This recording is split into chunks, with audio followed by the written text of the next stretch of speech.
Good morning. Only the one match yesterday, and PSG scoring first meant Arsenal needed to score 2 goals. So that was a possible angle in second half. 2.5 goal second half. I don't think there's a 2.5 goal second half market, but you can always go over 3.5 goals for a trading perspective. So a good call and an obvious call. You've got to do something if you're 2 goals down, 3-0 on aggregate.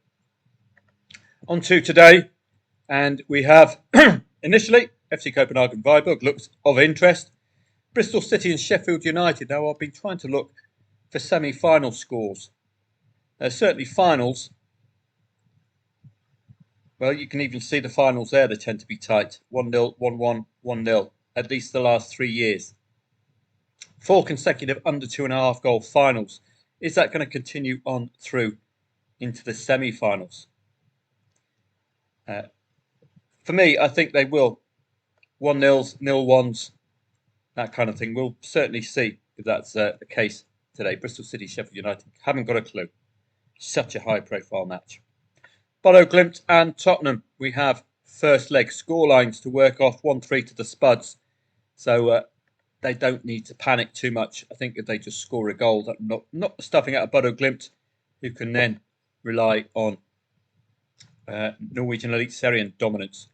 They could be far better at home, Bodo Glimt. If they start, if it becomes a 2-0 lead, then we are on aggregate. The value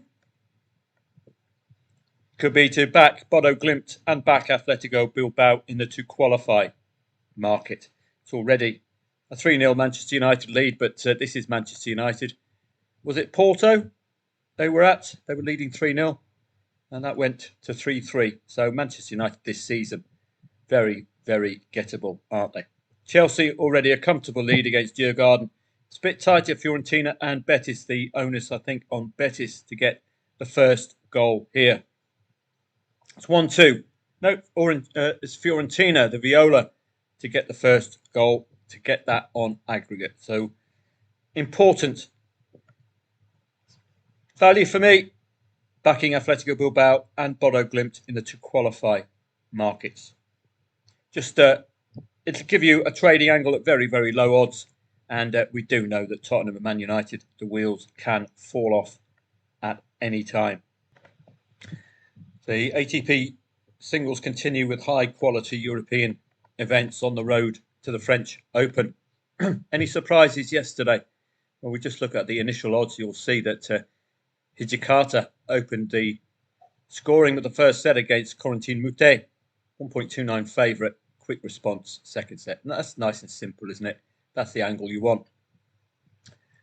Moving down, arguable for a 3-setter here.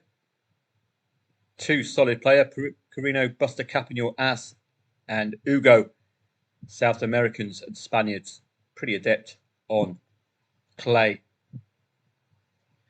Looking elsewhere, again, nice and simple. Kekmanovic winning the first set, the favourite Greek sport winning the second and the third. It's just a very, very simple angle, isn't it?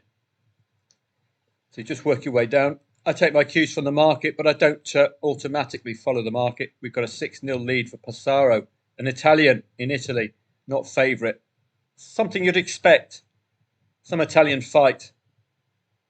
101st against 102nd. So the rankings are very tight, suggesting as the market favouring one player over the other, despite only 1 point in the rankings differential between those two. But the market was clear, 1.53 for Seng. Passaro winning the first set, I would have taken him on, I think, because of the odds-on factor and the fact that he's an Italian, just playing above himself in front of home support. This was a disappointment. How do we avoid these? 4-6, 4-6s. Well, we look 72nd against 130th. So not immediately, not the highest ranked in the world, therefore the most reliable. Looking point by point, second set. The absolute ideal angle in is a set and a breakdown, because the market will have battered the price in for Virtanen, for example. So if he won the second, broke early, like there, for example, that would be an easier angle in than if you're getting involved right at the beginning of the second set, particularly in matches where you don't favour one player over the other. You'd have got in there, and you might have had a quick exit with a very, very quick breaking of serve on the Virtanen serve to get back on parity, and then holding serve. So you could have cashed out just on that piece of information there. So don't forget, you don't have to get involved immediately at the end of the first set. Try, as ever, to look for value. I tell you, in football, 2-0 is a great entry point in matches where you're not 100% confident in the team coming back. Similar story there. So we've got the continuation of the tennis today. High quality stuff throughout. Watch out for Italians in Italy, Spaniards in Spain, Frenchmen in France, etc. They do tend to pull a little bit something out, particularly when they're fancy. So in this regard, Swiatek, I think, has been absent. Might have had a slight injury. She's eminently layable at 1.03. It's a late or nothing. Call it a Yas trade. The only way is up. Showing my age, of course. So this evening, again, I'm not sure I'm needed this evening. You've got your first legs to work off. You've got to have a go at this trading yourself. You can't be over-reliant on me doing everything for you, because, as you can see, when I'm not here, you haven't learned a skill if you're relying on me. Simple enough evening. Very, very tough. Bristol City, Sheffield United could even be one of those you back 0-0 pre-match. Back under 2.5 goals. Bodo Glimt, as I say, my angle's in there for the Bodo Glimt Atletico Bilbao. From a value trading perspective, given Tottenham and Man United, for example, two of the sides recently beaten by Wolverhampton Wanderers on their amazing 5-match winning run. But that did include 3 of the relegated sides and these 2 dodgepots, Man United and Tottenham. So the value, Atletico Bilbao, Bodo Glimt in the to qualify market. Back them. And you never know.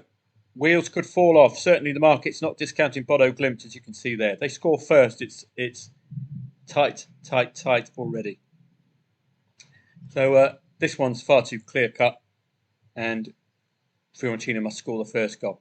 I can't see any reason to stay up this evening. I think 1, 2, 3, 4, 5 matches, one of which is a championship playoff, and the others are all, well, they're all semi-finals tonight. Not staying up for these. You've got the first leg angles to work off. I prefer, if I am to stay up and commit very, very late for you, I need a big set of matches, a large number of matches being played at the same time. This you can deal with yourself, I hope. Tennis trading manual is working its way through as I speak. It's a big tome, but I hope it will help those of you with an interest in tennis. My absolute goal is to try and simplify tennis trading as easily as possible. The absolute ideal is to find matches pre-match that you want to target. Yes, the research here is superb. That could be an initial gambit. It'd be nice to have a template to pick matches. If player X is, for example, if we're at Rome, maybe the first port of call is to highlight all Italians on the coupon. This, for example, you'd expect Cobolli to be potentially vulnerable if he wins the first set. At least he'll get short odds, playing a fellow Italian who might know him. So Gigante is likely to be very big indeed, playing at Rinda Connect.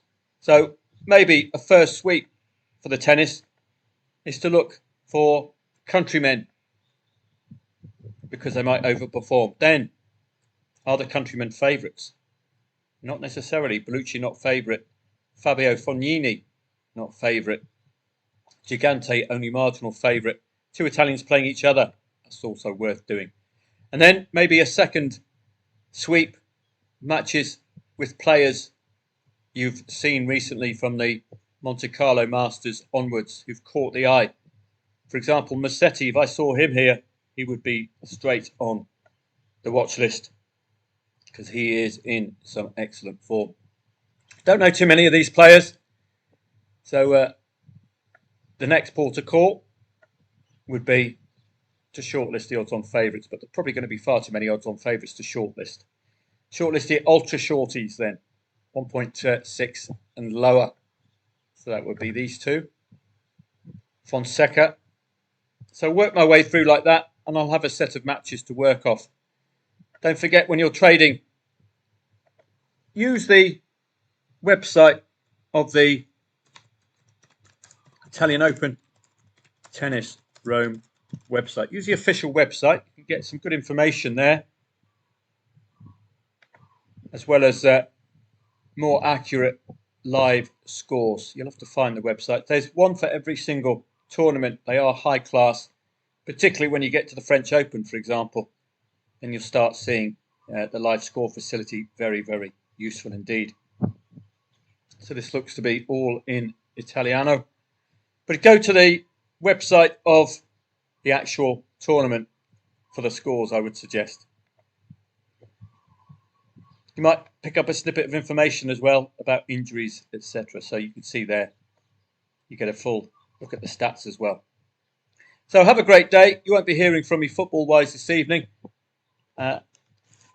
It's a difficult one, but you've got first leg scorelines as your cues.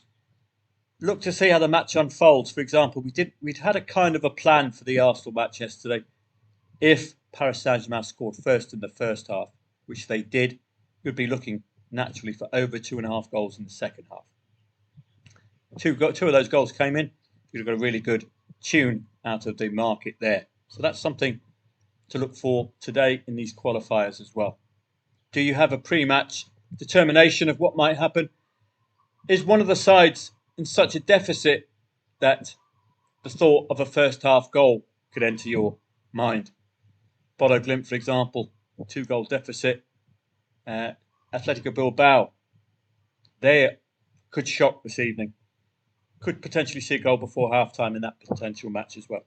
Have a great day. I will see you again tomorrow. Might be a little bit easier, but Saturday I might be back for a live stream. Friday, we see a smattering of leagues. Just bitty. It's Saturday and Sunday that gets busy. We've got Irish Premier Division, Irish First Division. We're starting to research that once the main leagues die off. Saturday is very, very busy indeed. Looking forward to that. Bundesliga, Jupiler League, English Premier League as well. It's pretty much dead rubber city. Apart from the likes of Aston Villa, I would suggest other sides with an outside chance at Europe as well. But the likes of Everton going through the motions at the moment. Leyton Orient, Stockport County, Notts County, AFC Wimbledon playoffs as well. They all have similar markets. You're likely to see 2.4 plus the favourite, and you're likely to see a good shot at backing 0-0 pre-match in these. Finnish Viscount's League at KUPS, one of the big boys. Into Turku, likely to be vying for the title as well, along with SJK. HJK under par this season already. French Ligue 1 coming to an end. Bundesliga as well. I've done all the research, as much research as I can. What I've also done is I've provided you with a list of how many matches remain this season, so you can have a look at yourself with the standings and determine the matches to focus on this Premier League. We're heading into dead rubber territory, really. You'll have to check whether Wolves and Brighton still have a chance at European football. Otherwise, that's a dead rubber itself. So you look at the standings here.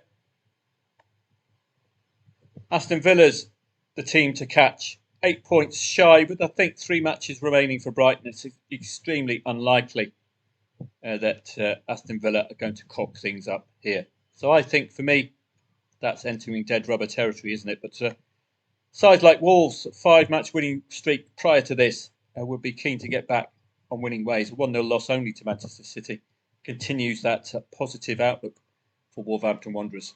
Have a great day today. I will see you again tomorrow, and I'll be working on getting that tennis manual collated. It's a very, very big job for one person, having to proofread and then dig out graphics like price volume over time graphs just to show you how support and resistance is an effective tool for tennis trading. Have a great day.